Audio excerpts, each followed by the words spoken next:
If you're like me, then you just want your home to feel comfy and cozy. I want my house to feel calm and comforting after a long day of work. And there's just something about walking into a space that just feels warm and welcoming. And not just for me to feel warm and welcomed in my own home, but for others to feel warm and welcomed whenever they come into my home as well. At the same time, though, I do not want to be drowning in a sea full of throw pillows everywhere. And I don't want to decorate with using all beige and all orange just to get that sort of warm, comfy feeling. I want it to feel cozy yet stylish and also low effort. I don't want to spend all weekend doing all these DIY projects. I mean, don't get me wrong, a DIY project here and there is nice, but I don't want to spend all my time renovating the house and doing huge DIY projects. And I really don't want to be spending that much money either. So I have a few tips and tricks that I have used in order to accomplish this. And these are just simple things that make a space feel cozier, but you're not having to revamp your entire house and you're not having to spend a ton of money doing it. And these aren't in any particular order. They're just things that I have found helpful in my own home to sort of give it that cozy, welcoming look. Okay, the first one is to add plants. And I know you've probably heard this before, but I'm telling you, plants make a difference.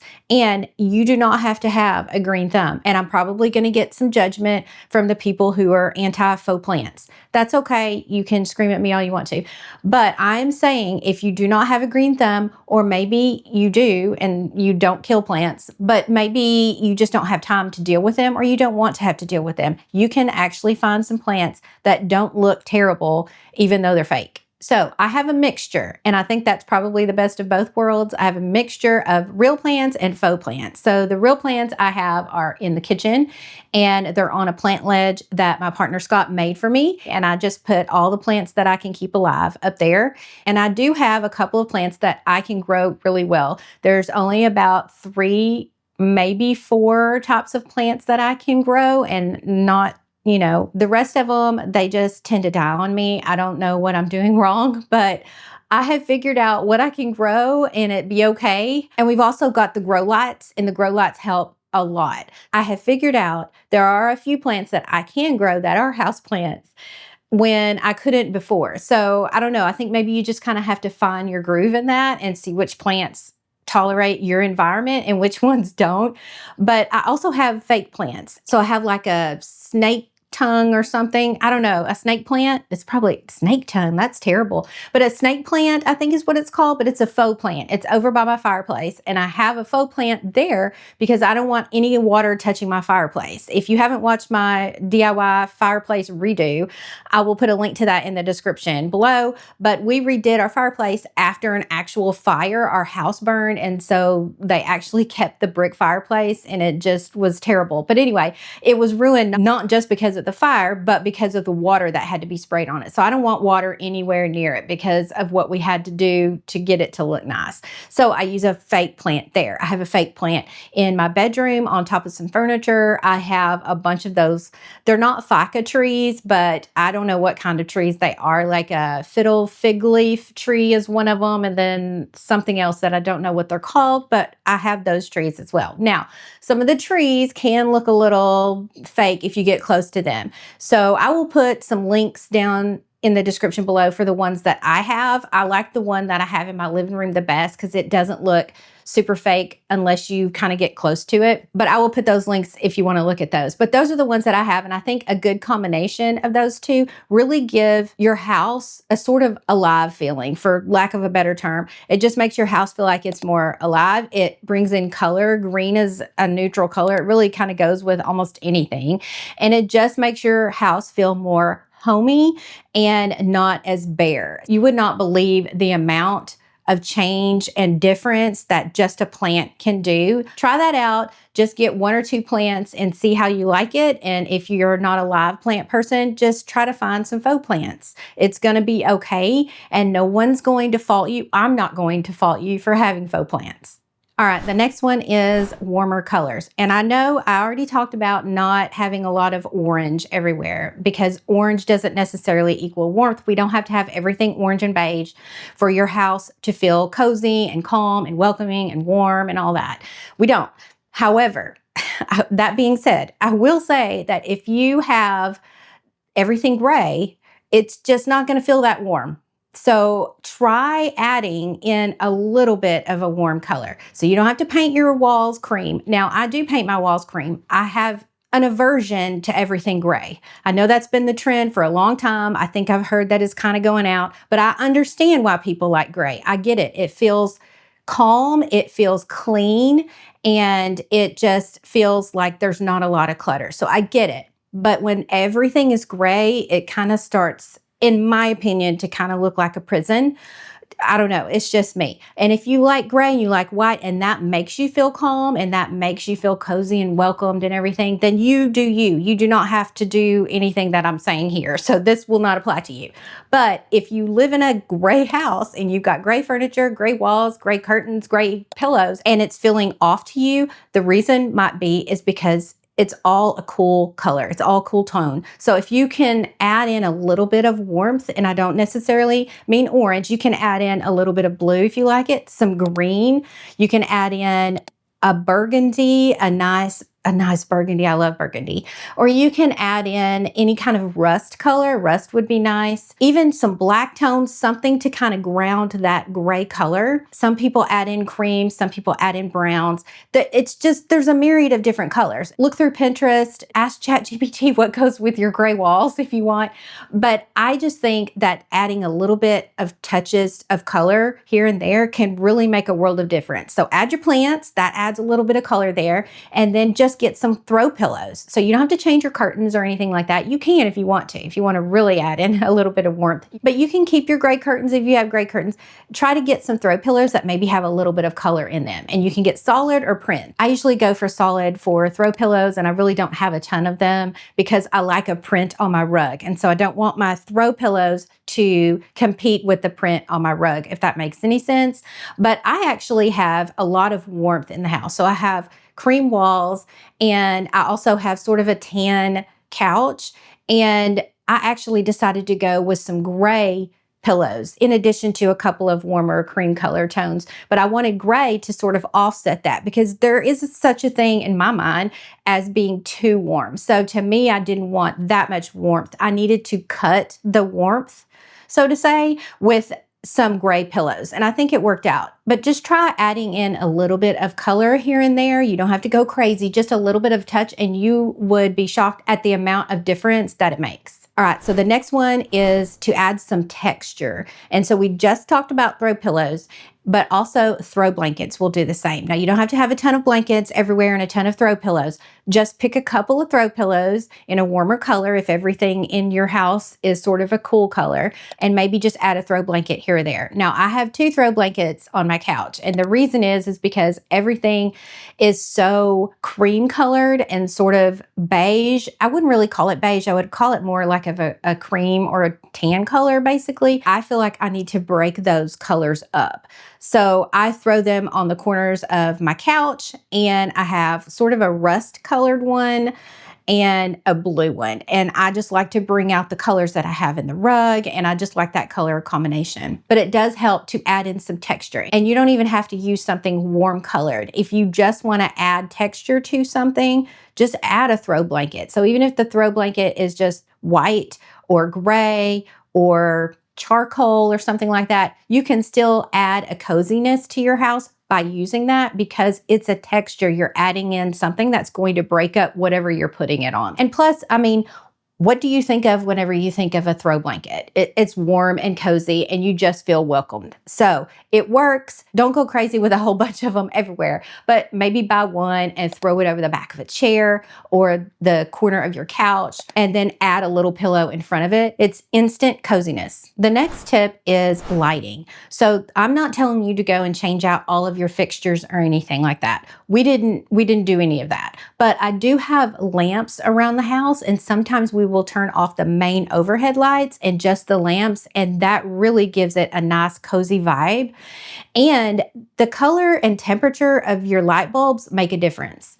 Now, I will say that I have tried all different colors of light bulbs. You know, the sort of soft white light bulbs that are supposed to be the one that everybody goes for. They seem a little bit yellow to me. I don't know why. They made my eyes hurt. I'm not sure why I don't like them. I know you hear decorators and designers and everybody just completely against the daylight light bulbs. I know that. But for me, for some reason, I like them better. And I know people make fun of it all the time that you go into a house with the daylight light bulbs and it feels like you're in an office or something. And maybe that's true. But I think if you're adding warmth in other ways, like we were talking about, I think it can be okay. And I have actually had our kids, well, they're grown now, but our kids and other people, I switched them out and kind of did like an A/B testing and asked them, which do you prefer? And most of them prefer the daylight bulbs. It seems brighter, it seems happier, it doesn't mess with the color of everything. I feel like I get a true color, the true color of my rugs, the true color of my curtains and my pillows and things like that. With even the soft white light seems so yellow now that I'm used to the daylight. I don't know, I just tend to go for the daylight, which I think is 5,000 kelvins, something around there. But pick the lights that you like. You don't have to do what I'm doing. Another thing to keep in mind is I do a lot of videos. So I do videos for this channel. I do videos for, I have a cake channel as well. And I do cake photography and things like that. So the daylight light bulbs also help with that, because if you're a photographer and you're taking pictures of things and the light is not a daylight temperature, it's not going to look good. So sometimes you see those pictures of food or whatever it is, and you're like, what's wrong with this picture? I can almost guarantee you the number one thing is the lighting, and it is too warm. And another thing that we have done is that we have put in dimmer switches. So I have a dimmer switch in the bedroom, and we have a dimmer switch in the kitchen and one in the living room. And so even though we have those daylight light bulbs, we can still dim the lights. And that makes a huge difference for the sort of ambience, I guess. If you're fancy, do you say ambiance or just ambience? I don't know. Either way, it helps with the whole vibe. We'll just go with vibe in the room if you can kind of lower the lights and then raise them up, and it's just not all this blinding light coming at you at the same time. And you can do this with daylight light bulbs or the soft white, whatever you prefer. And you just need somebody who kind of knows what they're doing with electricity so that it's done correctly and that you don't burn down your house.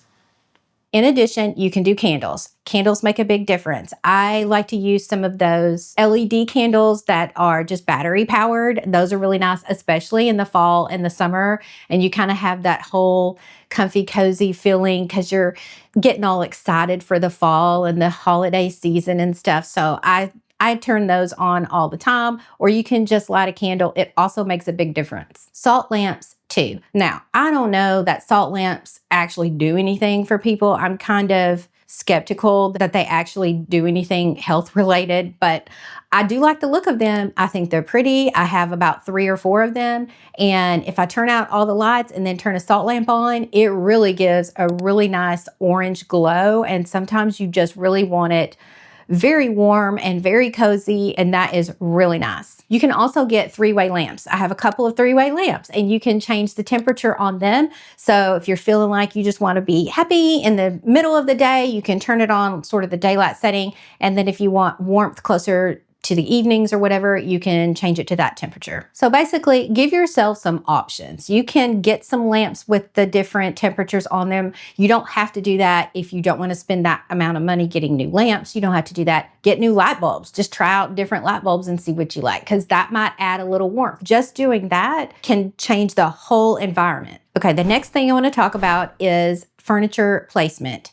So my mother was very big into decorating and home design and everything. And I would constantly hear her complain about different ways that people's houses were set up. I know it was not very nice to do, but this is just what she did. She just had an eye for that stuff. So I heard it all my life. So one of the things was hanging pictures too high, which we're not going to talk about here. But the other thing was having all of the furniture in a room all pushed out against the wall. And it makes me think of the Poltergeist movie, if you've ever seen it. Do you remember when they would like leave the kitchen and the chairs were all spaced around the table when they would leave, and then they would come back and they would all just be scattered out against the walls or just far away from the table. I don't know why, but it makes me think of that movie and that scene. But when you pull all of your furniture out and smash it all against the wall, everything's far away. You're not cozy. It's just, it doesn't feel like little seating areas where you can have a conversation with someone or put your feet up on a coffee table or even put your drink next to you or cozy up with a book or something. Everything's too spaced out. So I will say, in some houses, that is necessary because they're just not big enough. And that is the case with my house. I have a very small house. It's around 1,230 square feet, so it's pretty small. And in our living room, I do have to do that. So I have to have the couch on one wall, and I have to have the television center on another wall because it is so small. Now, what I have done is, even though the space is small, I have a sectional, and so that sectional on that one end comes out, and that sort of gives you that look of coziness, that it's sort of just wrapping you up and you've got a little seating area there. But that's how I have done it in my house. So if you have a smaller house, this may not even be an option for you. And trust me, I know because I'm there with you. But if you have a bigger room and you're just like, it just feels off in here, and that might be one of the issues. So try to pull your furniture out just a little bit from the wall. So if you have a living room that is a larger living room, pull your furniture in a little bit, put a rug in the middle and a small little coffee table, if you want, in the middle of that. And you'll feel like it's just a little bit cozier and more welcoming instead of everything spread so far apart. Okay, and this one is just sort of a bonus tip here, and it's the scent of your house. And so that actually makes a big difference. Clearly, we all know that if you walk into a house or you walk into your door and all you smell is your dog, that is not going to be very cozy and comforting and welcoming. It's just not. We know this. But to warm it up, it's really easy to do. You can just bake some cinnamon rolls, or you can bake some banana bread, or you can bake some cookies, and then you get to eat them. So you have two problems solved. You have a sweet tooth problem solved, and you have the scent of your house problem solved. I have done it. I have solved all the problems. Seriously though, if you don't want to bake something because you know you're going to eat that something, which is in my case, then just grab a candle, or you can get some scents. Now, I know that there are health issues related to scent products, but it is possible to get other candles that may not be as unhealthy for you. Maybe some beeswax candles that would help with the lighting and the mood. And I think they give off just a very slight scent. So those are an option, and soy candles may be better. I'm not sure. I'm not a health person. So if you are, feel free to comment that in the comment section.